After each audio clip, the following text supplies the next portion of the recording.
Hi folks, I'm Doug from Dizzy Lizzy's, and this is a Mountfield sp536 that come in for a service. Now, the customer asked me, can you give me an evaluation first of all, because it's been sat in the shed for 9 years. And I thought, oh God, it's going to be rotten. Anyway, I'm quite surprised by this. It's been looked after, it was serviced before it was put away.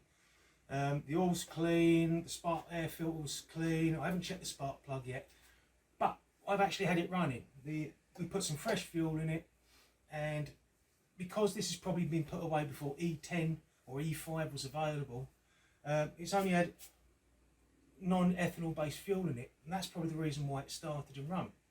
I had one recently, it'd been sat for 11 years, and you put fuel in it and it started, run, ticked over.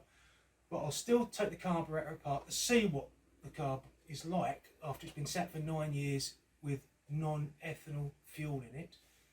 But I also want to show you people what I do when I service mowers.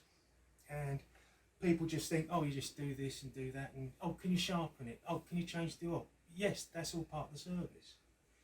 And I hope it's an informative one. And Mick, yes, this is the one you saw coming out of that car, and then he pulled up next to me and said, interesting. I think it will be. This Mountfield mower has been in the shed for 9 years. It had been serviced before it was put away and done about 2 or 3 cuts, the customer said. Now, when he brought it in, I thought it was going to be a right old heap. But the body works good, there's tread on the tyres. But most of all the cables are not seized up. Now, put some fuel in it, and you won't believe it, but with a few extra squirts of Easy Start, originally, we've got it going.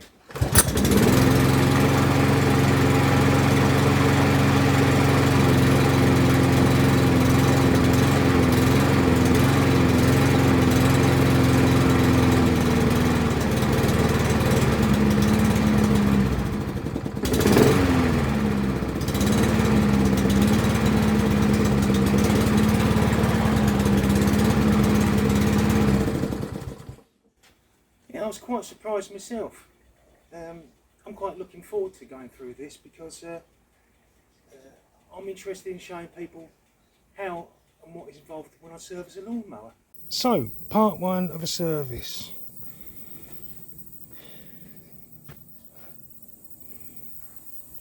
You can see the muck that's all over this thing. It's fairly clean, but it needs a blow off.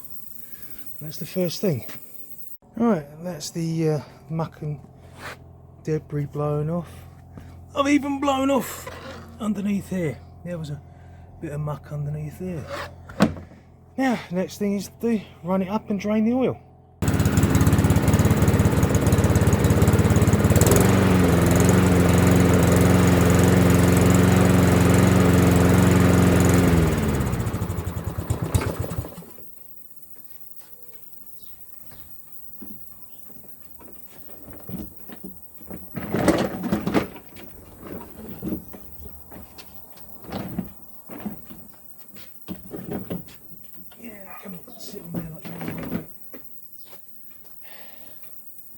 Once we run the engine oil up to temperature, we've got to drain it.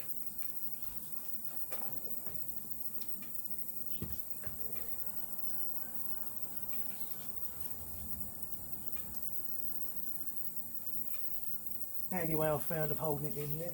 Push this down, stick it in there, hold it in place. And hopefully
Normally I'm in the workshop when I'm doing this, doing other things, and when it starts to sound like you've got to the bottom end of a drink with a straw, then I know that is empty.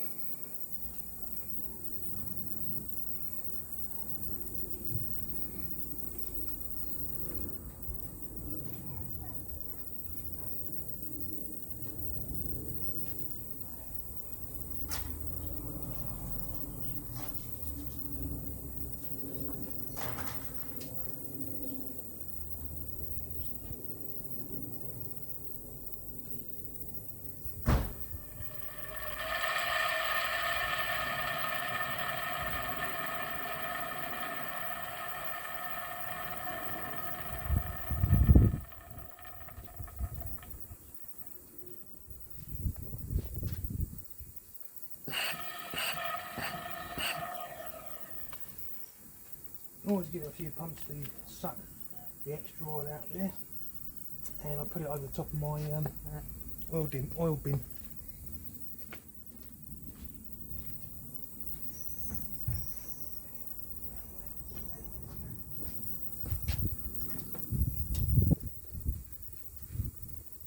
Now for the strip down.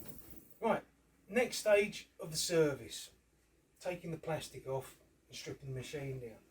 Now, there are two very important pieces I use. One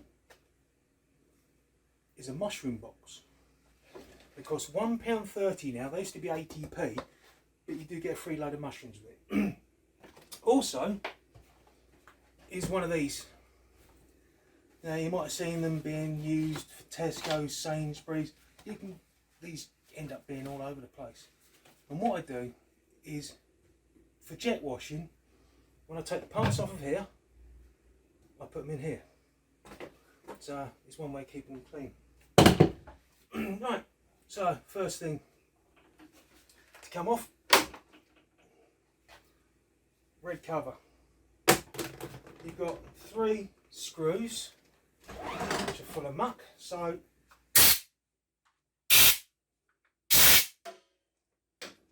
that ting was the air compressor. I've turned it off so it doesn't go off.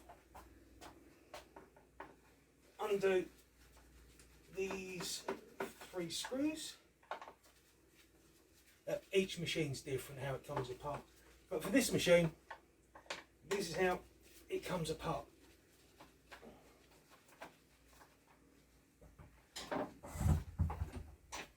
Magnetic grip will pick up 1, 2, 3, and these go in the mushroom box. Right, now normally I'd have to unconnect this from a pull net, but it's missing one, so off this comes. The fuel cap has to be removed. This feeds through here, and that goes in the basket, ready for jet washing. Put the fuel cap on. Next thing, 3 10mm bolts covered in muck. Not now. 1 Stanley Max 18-volt impact gun. Comes as a kit with a portable drill. It was about £110 from B&Q. This is my second lot, because I wore the last one out.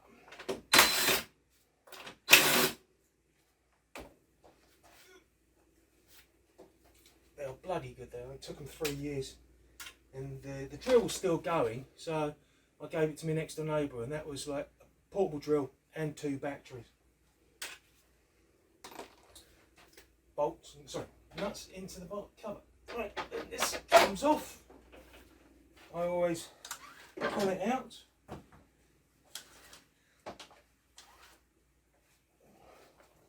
To see if the cord here, if you can see it around here, is worn. And that one looks okay.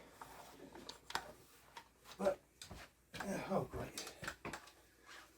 I've got locked around my bench wheel. That goes into the bin. Screw cap on, air filter cover. Air filter, fairly clean considering it's 9 years old, and but this machine had been sat for 9 years and only been run a few times. Air filter into the bin.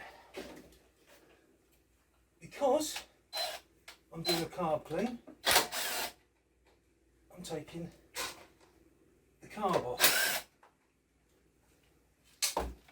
So this here will get cleaned. Oh God. This is the carburetor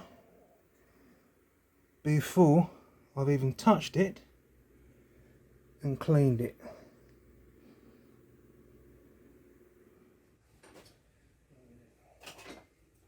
I'll put a fuel clamp. It's a pair of pliers. Just clamp that up there. Be careful because this pipe is old.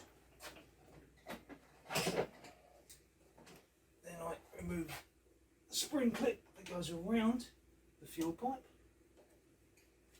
Break off the connection from the fuel pipe by giving it a twist. Then gently lever the fuel pipe off. Right, that's that done. Don't forget the little gasket that goes in the front of the carburetor. Pull up this connector. Disconnect this spring. Because of this type of system they got on there, you pull the choke out and you keep feeding the choke bar out with it until it comes out completely, and then you take that off. I shall now put that to one side in a safe place so it doesn't leak fuel everywhere, and put that in the ultrasound in a second. So technically that's this top end done.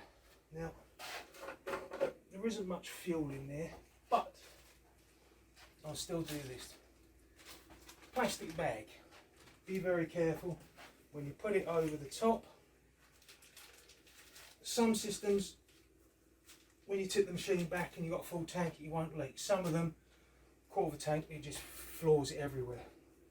Right, I'm not going to touch the spark plug, even though it is an NGK and it looks fairly good, because it was serviced before it was put away 9 years ago. So now start on the bottom.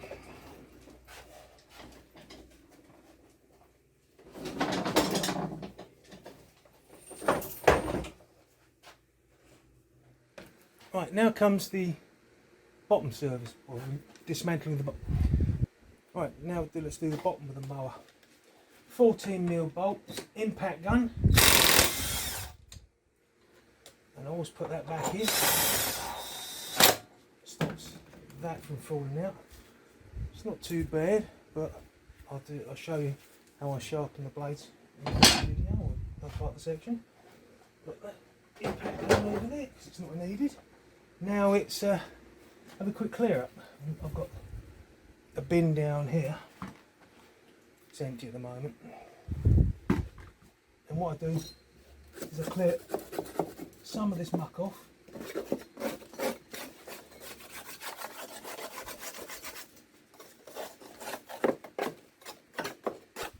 Sometimes I should wear a mask because the dust and muck that comes up, but I haven't done that at the moment because otherwise you wouldn't hear me. Now, there are two screws in here. There's also broken two screws here. Now, I might be lucky. I can actually see the head and I can get a good purchase and undo it. Normally, I end up having to put a pair of steel scissors or pliers or something out on it, because yeah, that is absolutely filled up and you can't chisel it out. But that one might still be able to be used. Goes in the screw box. In here, these look okay. Oh yeah, there it goes. Squeaky, squeaky.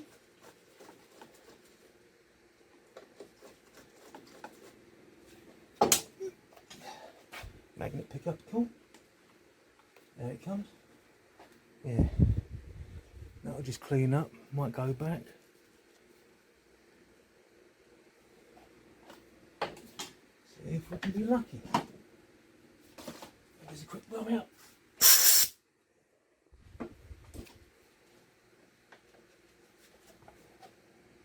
Oh yeah!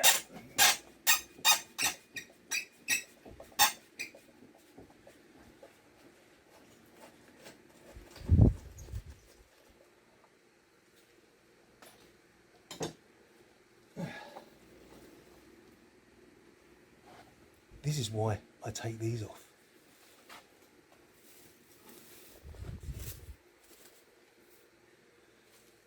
This is nothing. Quite often I come in and it's like a cake mould. You bang it over and you've got an impression of that. That'll get cleaned up. Give it a quick bang off because it's dry mud. It's turned up like that. That into the bin. The jet washing. Now, I've got this handful of muck here. Get some stuff around here to take off because I try not to leave too much solid muck like this. But this is when it gets slightly noisy.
The reason why I hoover up in there is if I was to jet wash it, it would be just this pile of gunk that gets stuck in there because you can't get it out.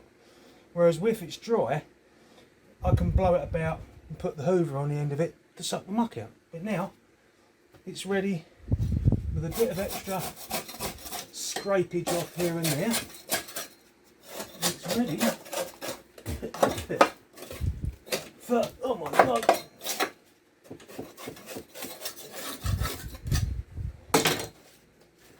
that's a small cake. Ready for jet washing. Now, when it comes down to jet washing, I use G101.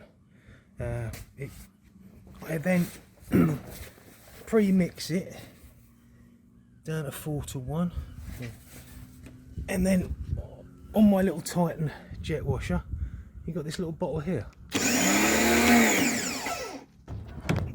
And that, I then soak the machines with it. It's only a little Titan jet washer, but it's amazing what you can do with it. Also, I use, you're seeing these heads. It also comes with a flat blade head to produce a spray, but that head there rotates and he actually gets in all the little places, and it's amazing for cleaning. This is pre-jet washing.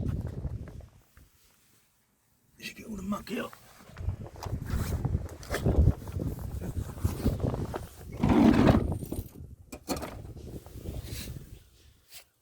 Can't see that, can you? Yeah.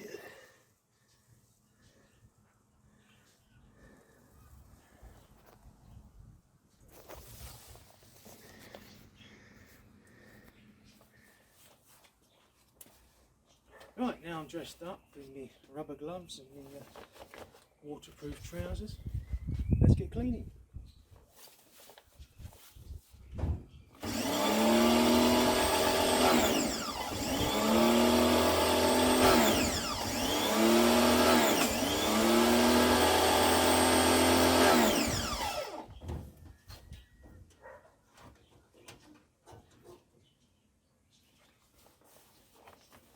This is just a standard bungee cord, and I use it to keep the grass flat open.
Make sure everything gets a good coating.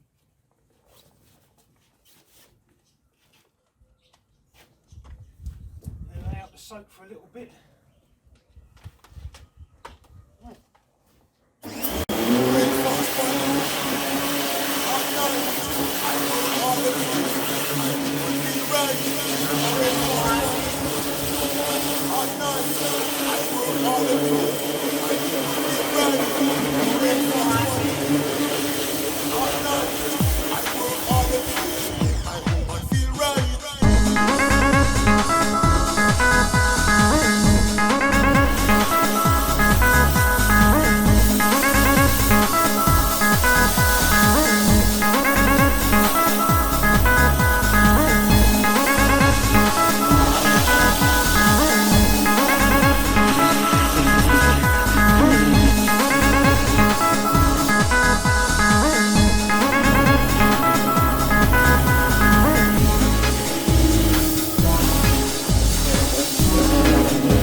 engine, you've got to be careful of certain areas.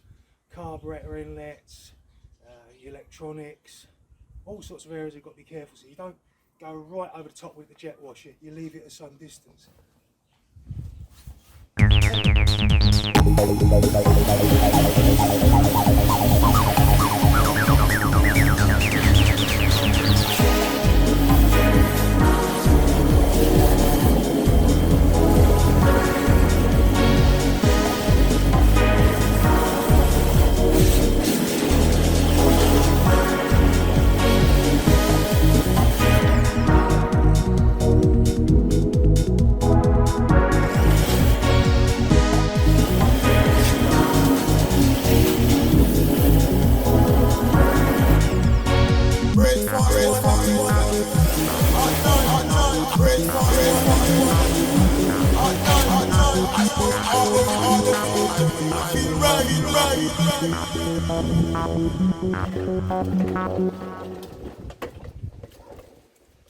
Now tip it over, get some excess water out of it. You can see the bottom's a lot cleaner. Put this over here. Now to do the accessories.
Oh, them want me. Yeah, baby. And now, I'll blow them off, but you don't really want to see me doing that. I'm just about to start cleaning this carburetor off of that Mountfield, and I thought about videoing it, but I think my ultrasound needs a clean out, because even though it's still usable, you won't be able to see it. So I think it's time for a clean. Empty the sluice gate. Let's open the tap up and start draining it out.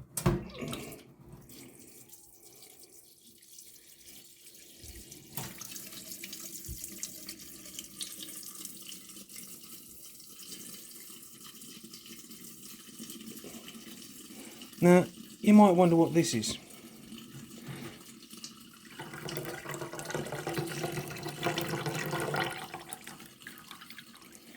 I was wondering, how do I clean small things like jets, float needles and stuff like that? And what this is, it come out of a coffee maker. So you put your 2 cups, 4 cups, 6 cups in it. But it's ideal because the vibrations travel through this, and I can drain it. You can see the lights and you can see the holes in the bottom. And so I can pick them up, and I've got all my small components held in here. And yes, it does work. Now, I haven't used this much. I've probably done about 10 cleans at the most. And you can see the sort of muck that comes off of them. I'll remove my basket. And I'll swill this out and fill it with water. And a little bit of soap. Okay, so let's strip down this carburetor. Excuse me. Frog in the throat. Right. Okay, now let's split down. Okay, it's now time to strip down the carburetor off this Mountfield. And because it's got petrol in it,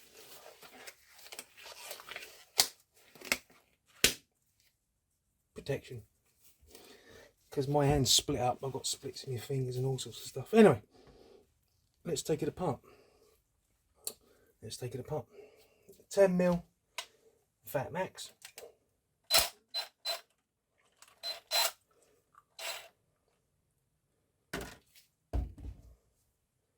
What's it like inside? Look at that.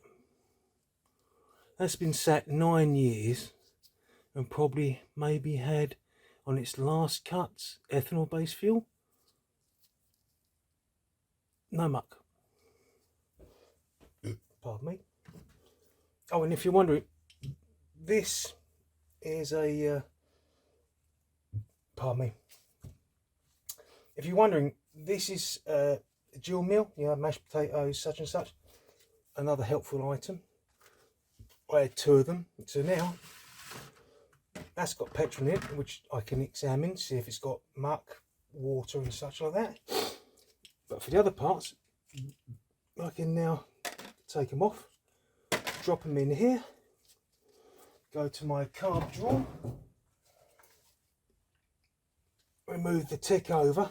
If you're ever wondering about where to reset it, it's always halfway through that, which is the slow running jet. So I'll take that off. You've also got to be careful when removing these. You've got to gently pull it either side, because I've seen a few videos and no one ever mentions there's actually 2 rubber seals on here. Now, I've had machines come in. Here it comes, here it comes. And they've never mentioned the 2 seals. Now, I've taken them off and some of them perished out. And it is very hard. Here we go. That was a bit of a bugger to get out. Can you see the corrosion around the top? But can you also see, if I give it a quick wipe off, there's a seal here, and there's a seal here. And because of the ethanol based fuel, they harden up, causing a slight air leak. Carb drain. Right. Next thing is the jets. You got the jet. Oh, this one's coming out good, because quite often if they've been sat around for okay, they've been sitting around for more than 3 years. This becomes a problem. Now what I found out is that with my ultrasound, I put the temperature at about 50 degrees C, run it for 10 minutes, and it warms the aluminium up, because the expansion properties of aluminium over brass is aluminium expands faster than brass. And I get it warmed up, and then quite often that pops out, or it becomes free, because the aluminium expanded and broken the there we go, that one's come out now, and breaks the muck in there. Anyway, here we go. Okay, tool 2. Scribe. Push it through the venturi, or this hole here and everything. Push down gently, because you're actually pushing against the jet and you don't want to deform it. Oh, it looks like it's moved, but it's got slightly jammed. There we go.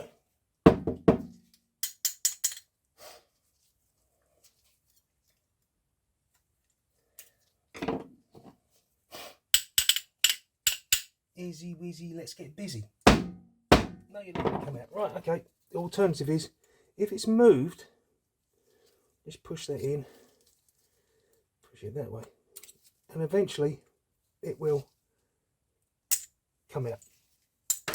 Ta-da! Right, now into the ultrasound. If I've got a blocked, if one of these has got a returning spring on it, I always fit it around that way, and I also give them a rotation in here to help the air get out of it. It's like the float bowl here. I put it into here so the water, some of them they're a bit different, but I put it in so all the water is touching the surface of it. These I just put in as they are, as long as the float needle is pointing downwards. This, yeah, there's a few block jets, goes into my coffee cup grind holder. So does that, and for good measure, to make that clean, I put it in there as well. Now at the moment, sorry, I've got to blow my nose. It's set at 20 degrees, but what I need to do is I need to set the temperature to 50 degrees. Now everything's not covered, as you can see, possibly with water. So what I'm going to do, fill a kettle up and boil it. Put it in, get it up to the right temperature, and then I'll set the ultrasound going. Right, kettle's boiled.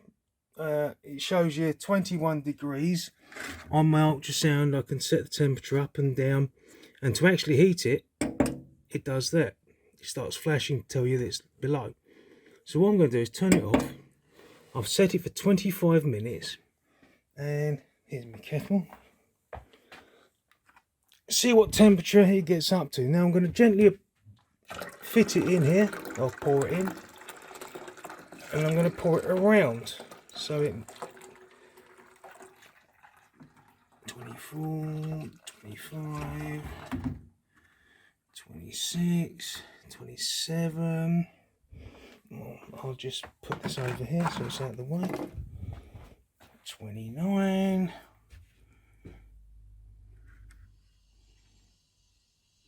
Okay, now what I'm going to do is I set it, I was up to 30 now, 31, typical, and I should set it going. Hang on.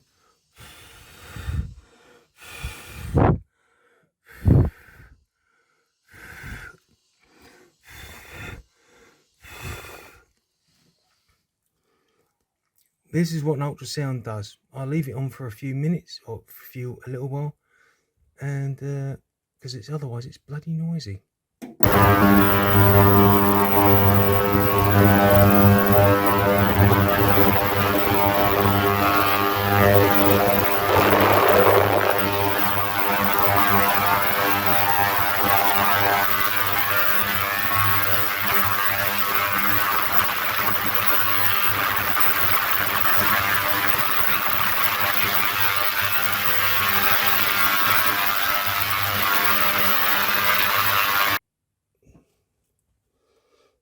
Okay, the ultrasound has just gone ding, so it's ready.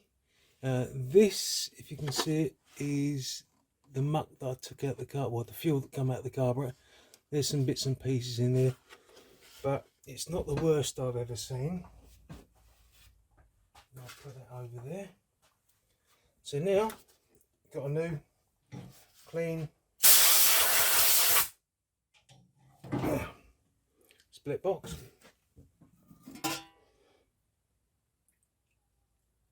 Let the water drain off of there. Oh, that's warm. That's at 50 degrees now, that is. And let's blow this off.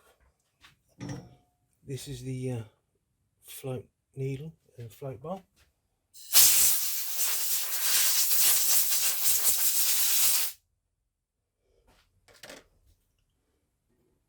Warm. Float bowl.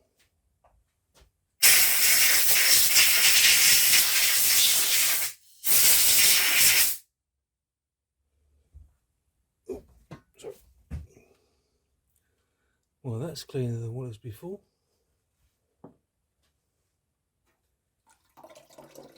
See how that drains the water out? And then I can put all to the side here. Put that back in there. Main jet.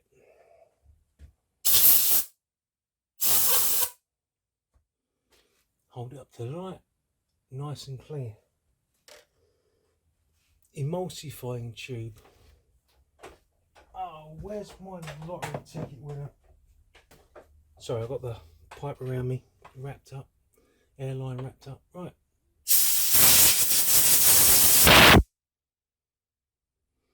Hold it up to light. I can see light through all of those holes. Can you see them? Oh, camera's not there. See daylight through all those holes. Float bowl bolt. Clean some of the muck off the end of that. That into there. Slow running jet. Only blow it gently.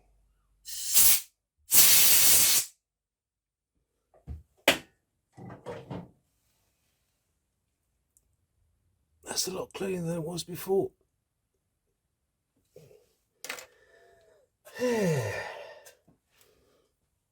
Float bowl pin. I threw that in there after I started the video up. That's that lot. Now we've just got the body.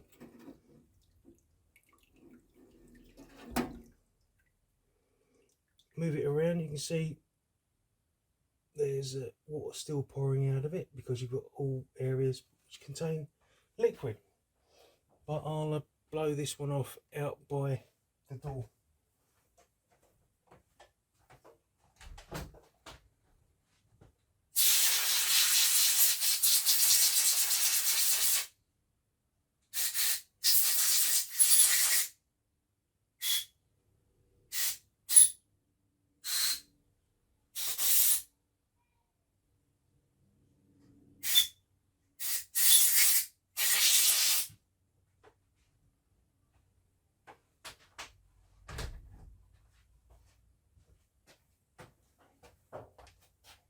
Don't get wrapped around there.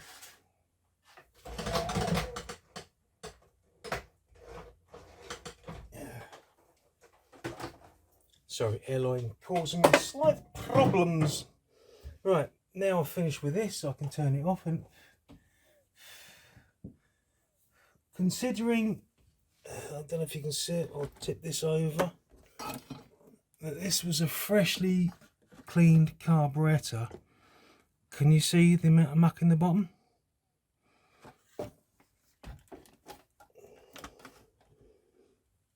Anyway, let's readjust. Assembly. I'll put that back on the top and turn it off.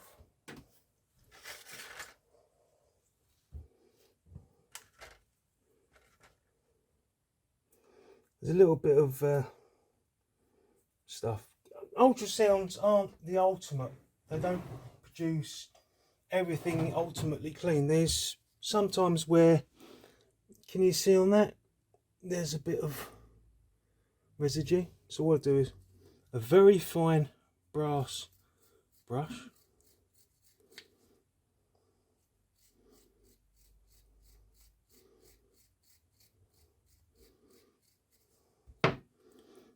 See, it looks a bit cleaner. There's the carb cleaner. Yeah, no, I should put a glove on.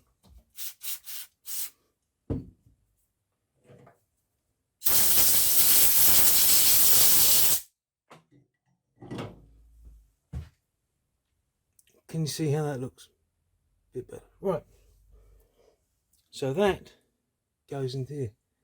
See, it's sometimes if they're the new ethanol fuel machines, if they've been sat 3 years, quite often you find this has corroded away, and getting the jet and this emulsifying tube, the reason for the holes in it, it's an air, it controls the fuel mixture on your machine. So if you get one of these jets blocked up, it changes it, and eventually you end up having to use it only on choke for it to run properly.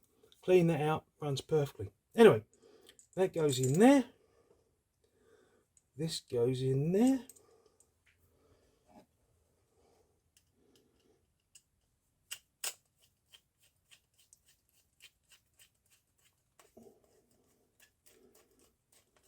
Gently wind it down. When he gets to finger tight, just get over it and go a little bit. Oh, this is a screwdriver. I had to grind it down to fit into that hole because the one previous didn't do it. Right. Float needle. Can you see on that? Where is it? Can you see on there? It's not quite clean. Ultrasounds, as I said, aren't perfect. But with a little bit of carb cleaner and a gentle rub,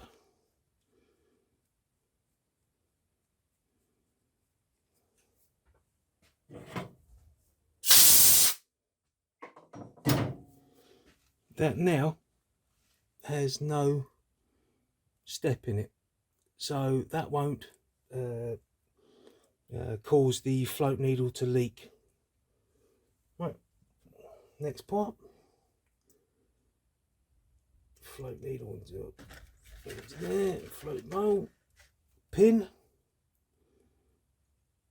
Can you see that? Sorry, I'm looking at this and trying to look at the camera. That goes through there. Come on. Come on. Ta-da! Right. Now, see the float bowl? It's really turned up clean.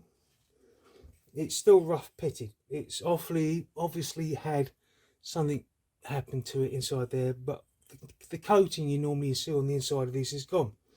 Right, pardon why. Seat rubber hasn't moved. It's cleaned up. Sometimes it's not worth moving them because it causes more problems than anything else. Now, on these, whenever I get a carburettor, I always set the float drain directly across from the inlet, because that's normally the front of the engine. A little quick. Now, this here, what I shall do is a little bit of WD-40.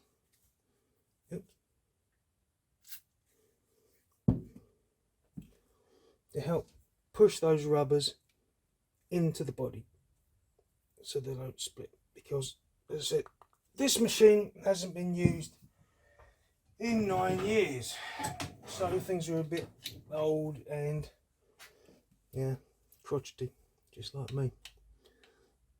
Big set of pliers, gently push it in, make sure it's still lined up.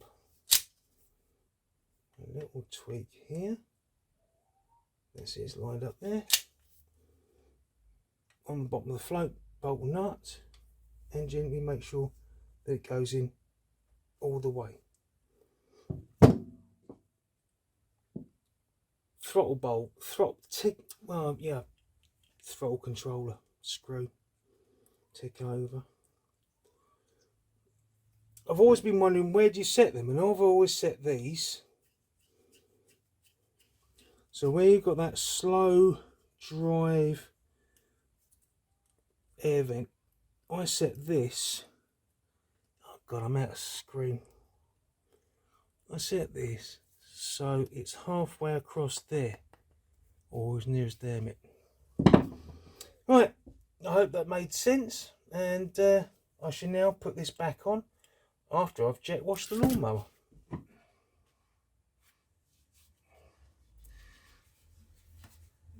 Okay, welcome to what I classify as my muck area. This is where I weld, I drill, grind metal, anything that's going to be mucky. So it keeps it restricted into this area instead of it being all over the rest of the workshop. Also, I've got an extractor fan which blew up, so I need to replace that. Right, this is the Mountfield mower blade. I've given it a quick wipe off and clean up to get rid of the most of the muck. And this is how I sharpen it up. I've got a blade balancer I've had for quite a few years, and I always give it a wipe off to make sure nothing's going to put it out of balance. And you place it over the centre, and then you gently pull that back so it centralises itself. These are neodymium magnets. You get your finger caught between there, you're going to notice it. Anyway, I'll put it onto the balance, to the centre point like that. That's not bad. It's been evenly worn out both ends. But this is how I sharpen them up now. Right. Put it into the blade, into the vise. Now, as you can see, I'm wearing something stylish. This is a leather smock. It stops when I'm grinding the metal melting my clothing. You might see these weird glasses. These are safety glasses which have a reduced focus length, so I can see cameras are now in focus, if you get the gist. Sorry about the lights, I've got one of these lighty things. Right, next thing, mask.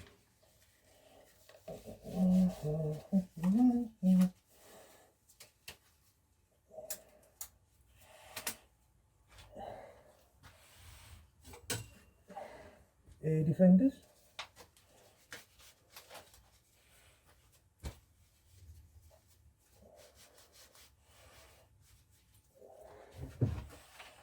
And these are just normal gloves that I stock. They do really help, because when you get some grit comes off of this and it pings, it can really hurt. Right, 115mm angle grinder, the P60 grinding disc in it. Yeah. Now I know it's balanced, I know I can take the same amount off each blade. With these, because you've got a curvature, I will only grind it to here, because this part really from there on doesn't get used. Now what I'll do is I'll run it level to get it so it's even all the way across. I'll show you.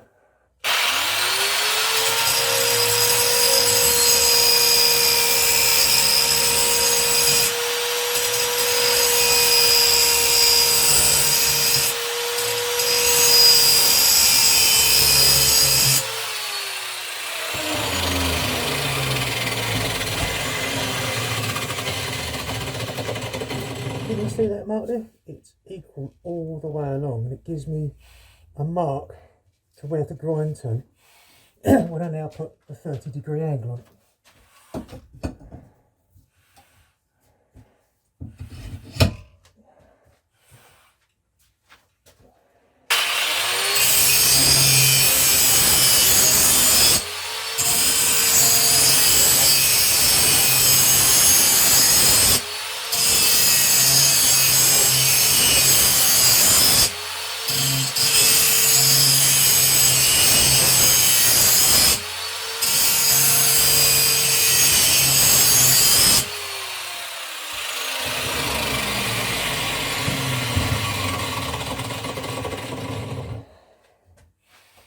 It's still got a big chunk in it.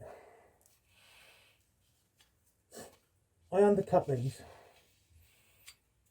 to help with the blade taking the impact of the grass.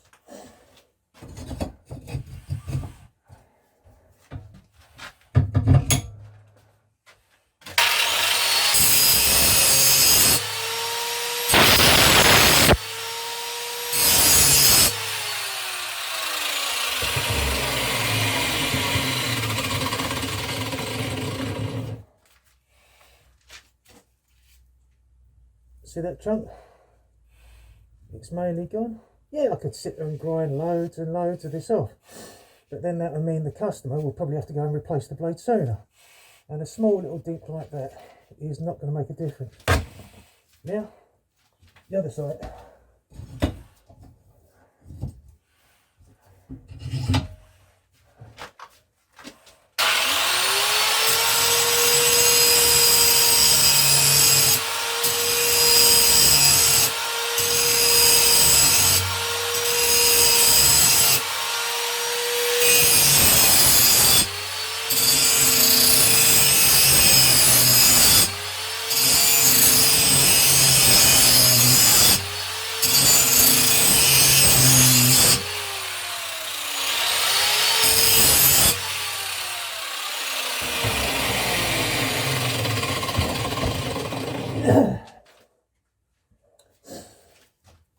See the edge there?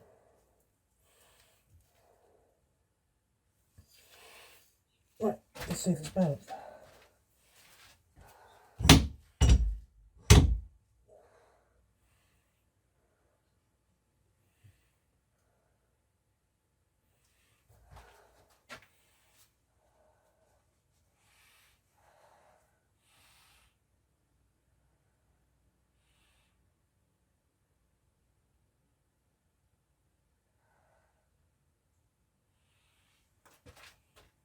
I buggered that up, haven't I?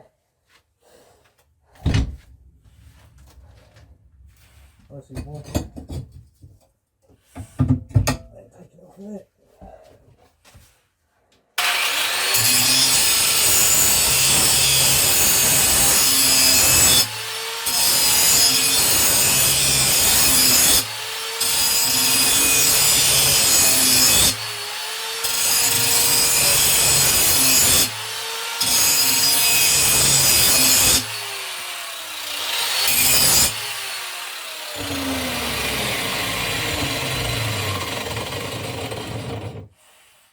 I hadn't ground this one back as far as I ground that one, so I've just ground the extra bit of metal off that I hadn't.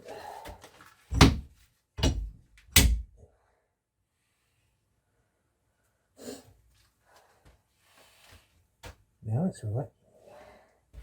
Right, and now I can put it back on the mower and assemble it. Okay, now it's been jet washed off and dried. Now let's get time to assemble it.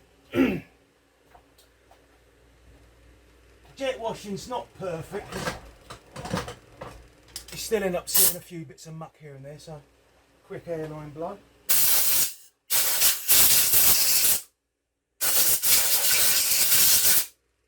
that's that sorted out.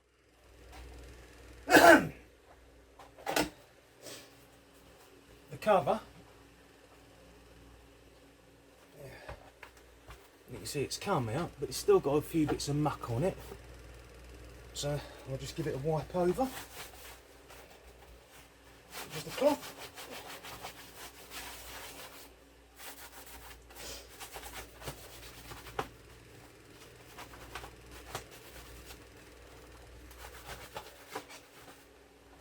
inside is really clean. Now, I've got 2 screws which come off the top. I'll give them a quick brush off.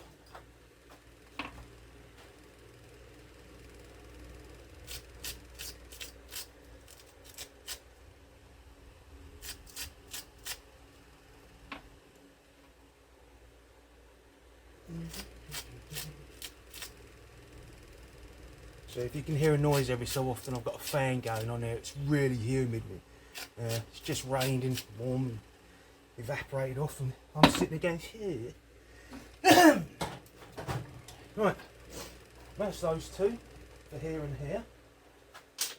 Down the bottom, because I wasn't happy with them, I'm replacing them with these. Now these are just ordinary wood screws, decking screws.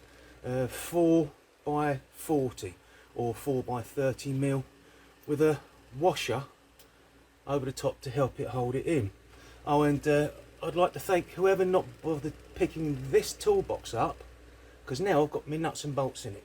I was selling it, nobody was just kicking me about with it. Right, now I'll put some copper slip on these bolts. How these go, because when I took them off, you can hear them squeak. Now I'll just put this through there.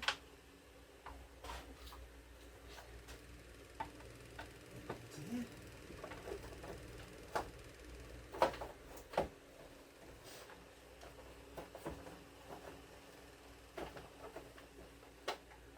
Line this up there.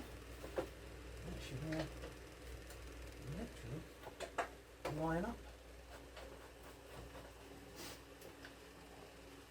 No squeak squeak around that one here.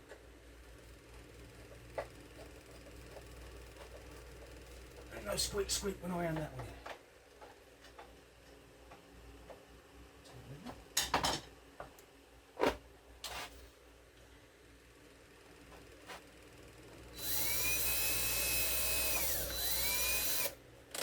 2. Torque setting 2.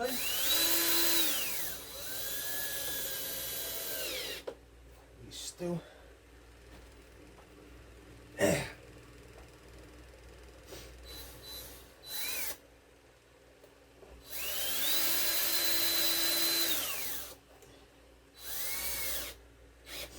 maybe it torque setting 2, but I don't wait till it goes click click. I just wait till where it gets to the right position. Now that is securely held on there.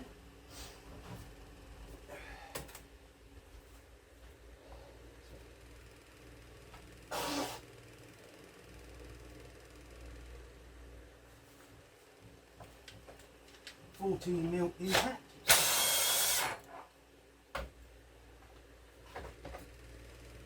Put on my freshly sharpened blade, copper slate over the threads.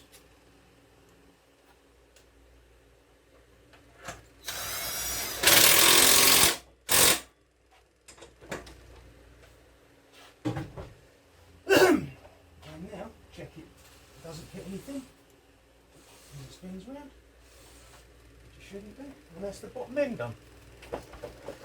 Now for the top end.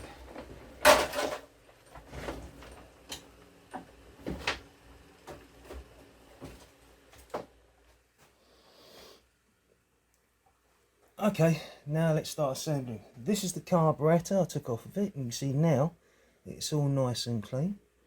So it's time to put it back on here. Now I have cleaned up the surfaces. I haven't changed the gasket on it. I admit some people are going to go, well, you should change the gasket. The gasket looked okay. So unless I detect a leak later on, I won't be bothered changing it. Right, now here comes the fun part. Choke mech on these. It's a little bar, dog leg and a loop. You've got to try and feed that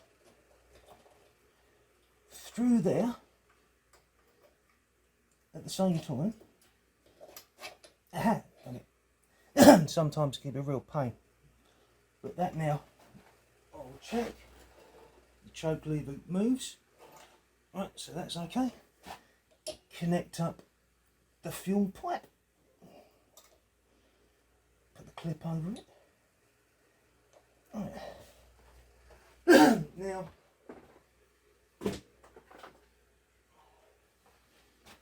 air cover. I'll give that. Where's me? Right there. Give that a quick wipe over.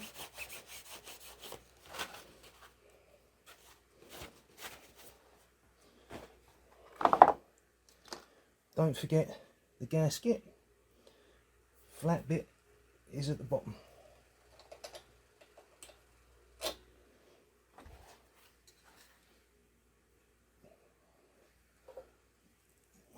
Connect that up to the EGR pipe. 2 bolts there.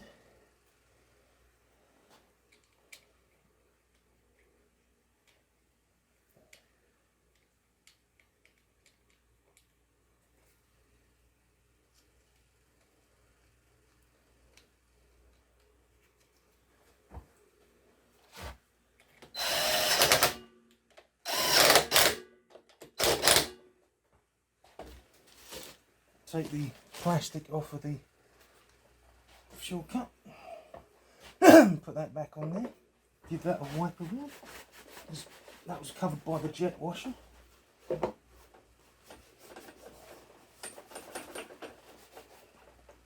Other things like the oil stem. I've missed it and now it's dried out. I can put a rag around it. Wipe it up there.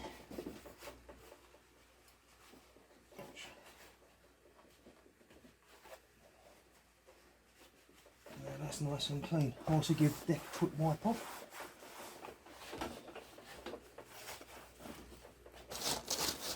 Right.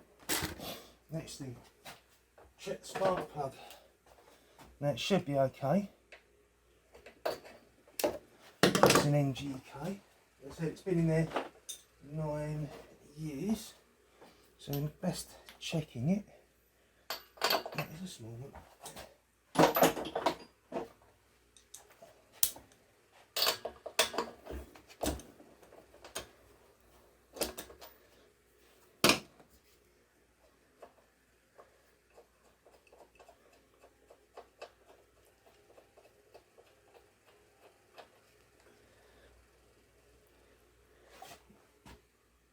See that? I'll give that a clean up.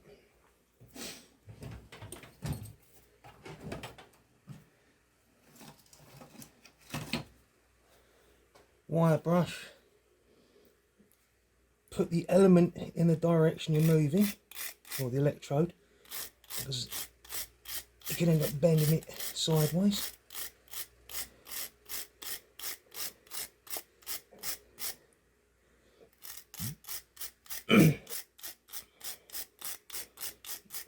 Obviously the reason why it's probably parked away was that it had a carb problem, that's why it's a city. Give that a clean off.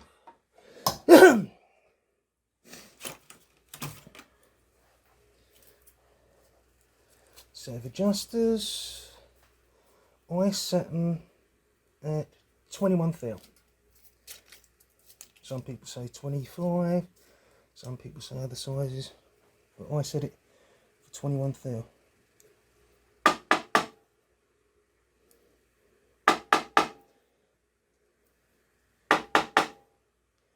Don't hit it too hard.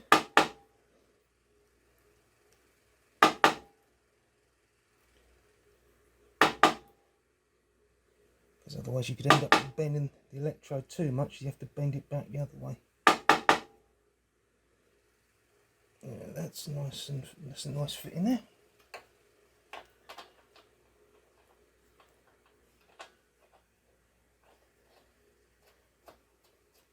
Oh, it's a VCPR 5ES. Means it's a hotter plug than normal. NGKs, when they give you the spark plug, the lower the number, the hotter it is. So a BPR 6ES is not as hot as a BPR 5ES.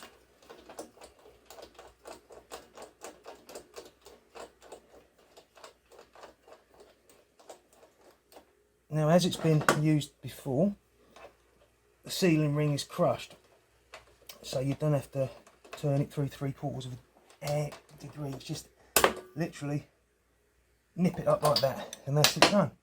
Right.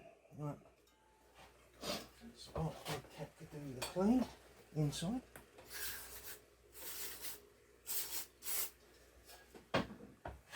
Yeah, no, I should be wearing gloves.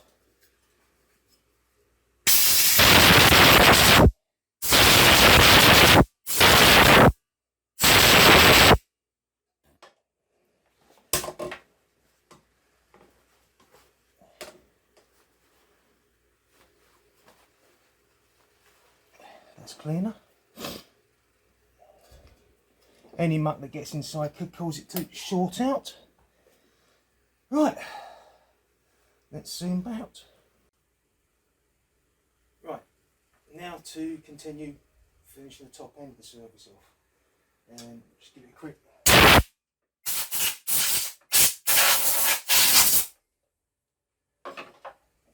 Get the last few little bits of muck out.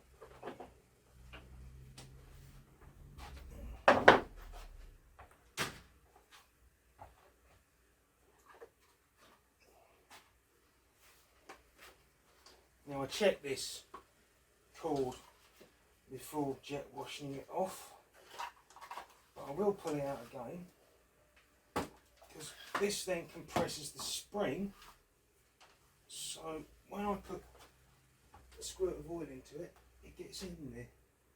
Where's the lug?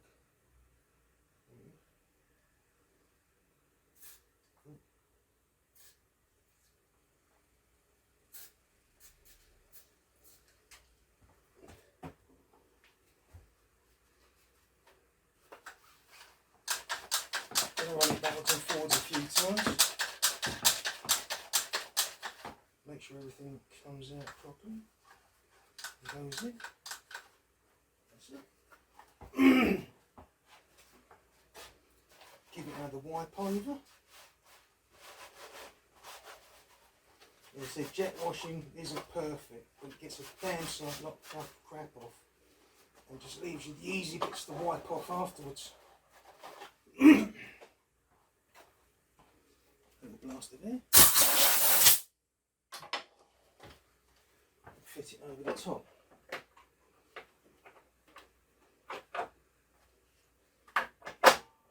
There's a guideline for the cable underneath. Then we've got 3 bolts. So 3 nuts. A little bit of copper slip on the inside.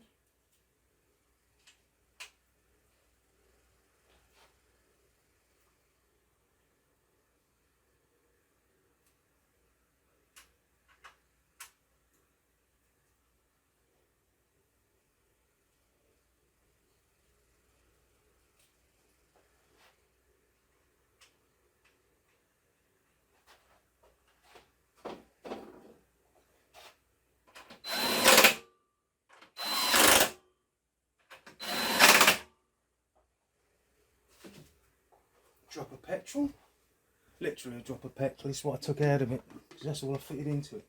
When it's clean, there's no water in it.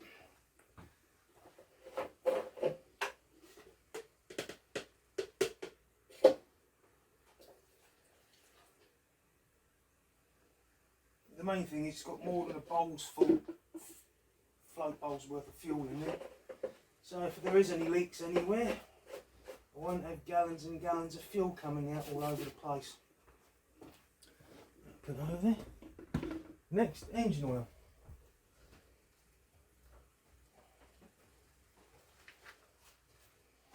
I use a 30 weight straight engine oil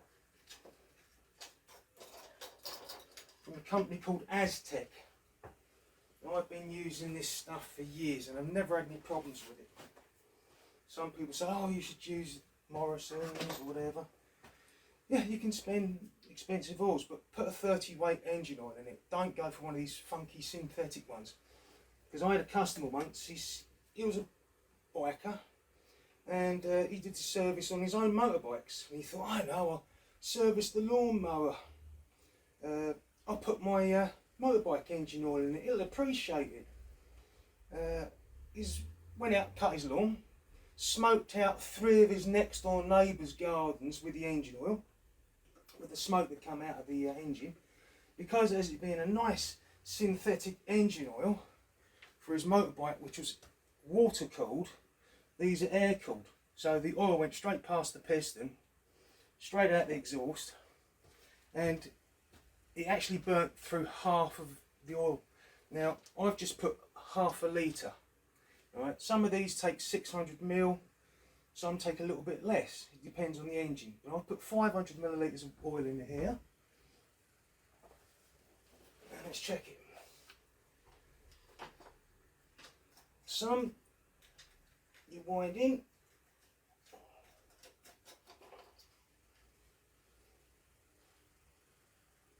It's still dripping down there. And some you just put in the top. Now that is on the maximum.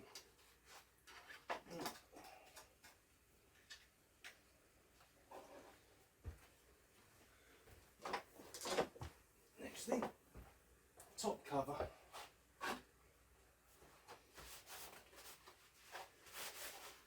Again, give it a wipe over.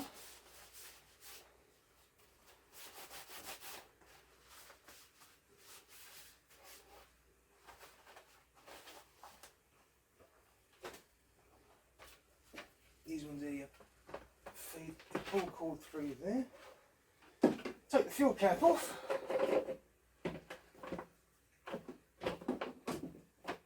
Fit that over the top. And it's got 3 screws in it. I won't put copper slip on these because they're going into plastic.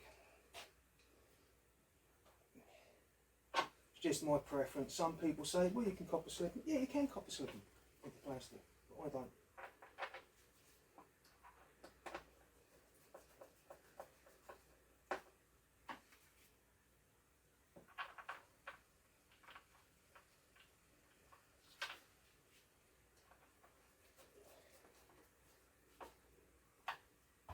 That.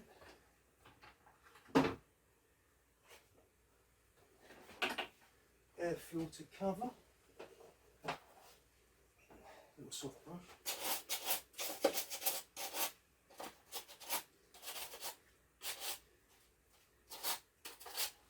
A little blast of there.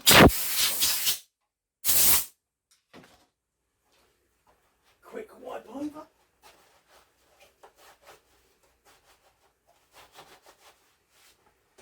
Now I'm not replacing the air filter, as I said, it's 9 years old, I blew it out and it looks pretty damn clean. A few little marks on the back, but nothing to worry about. So in the hook, over, that's it. I'm going to spray it a little bit with a lube.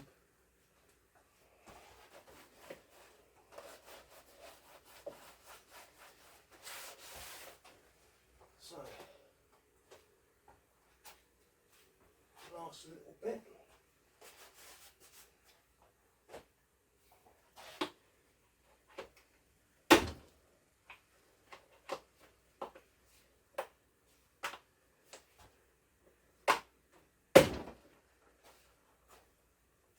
That's in place.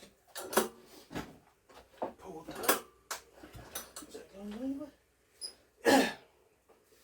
Next thing to do is to check, see if it runs. Actually, before I take it out and see if it runs, I've got to do something.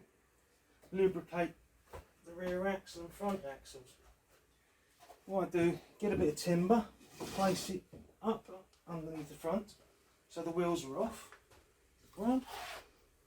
Bit of lube down the side. And then move them backwards and forwards over the whole of its possible movement. Still a little bit of muck on there to clean off. And then I set them at the highest height. Why the highest height? It makes it easier moving around the workshop.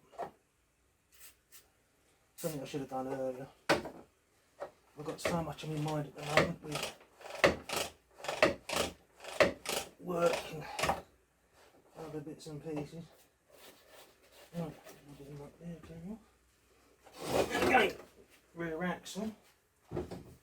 Put it across the deck so the rear wheels are off the ground. There's all the lube this side. And again, to move it to its full potential.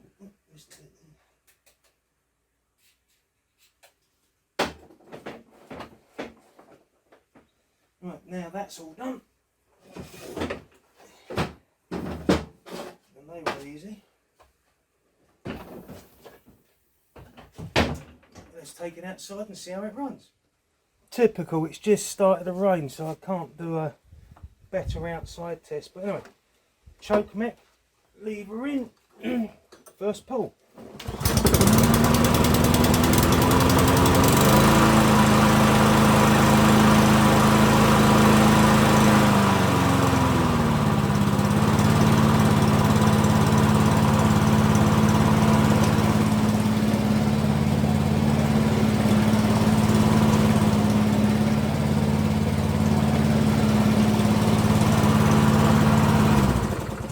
Can't moan at that. Okay, so we now know it starts, runs beautifully, drives. Last few things to do, a quick wipe over, because it's just rained, that's why everything else is in the workshop. I ain't got a nice storage area. I have to put everything outside, so as soon as it starts raining I have to drag it in.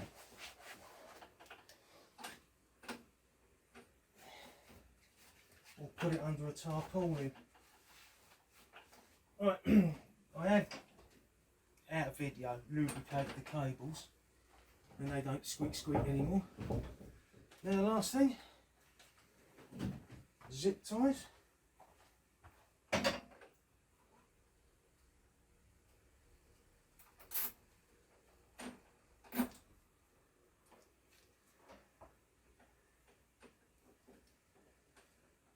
Put it that way. Someone's run a cable the wrong way, I've just noticed it. It doesn't really make a difference. A couple of zip ties.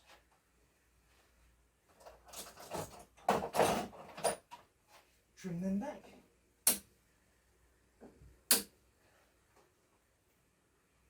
Let's go to the recycling bin. Last check on the engine oil.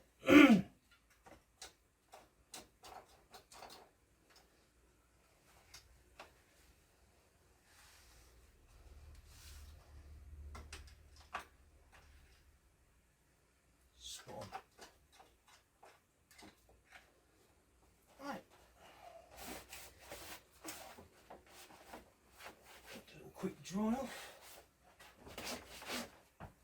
What's happening here? Yeah, it's lovely and clean underneath there. Right. One more thing to do. Now it's all serviced.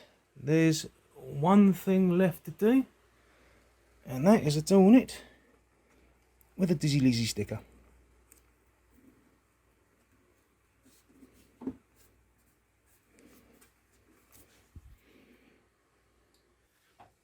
Okay folks, that is the conclusion of me servicing a Mountfield sp536 and how I service other similar mowers. I hope you liked it and I hope you found it informative. You don't have to subscribe, but if you like to, you can hit the like, at least you'll know that you've seen the video. Anyway, take care and see you around.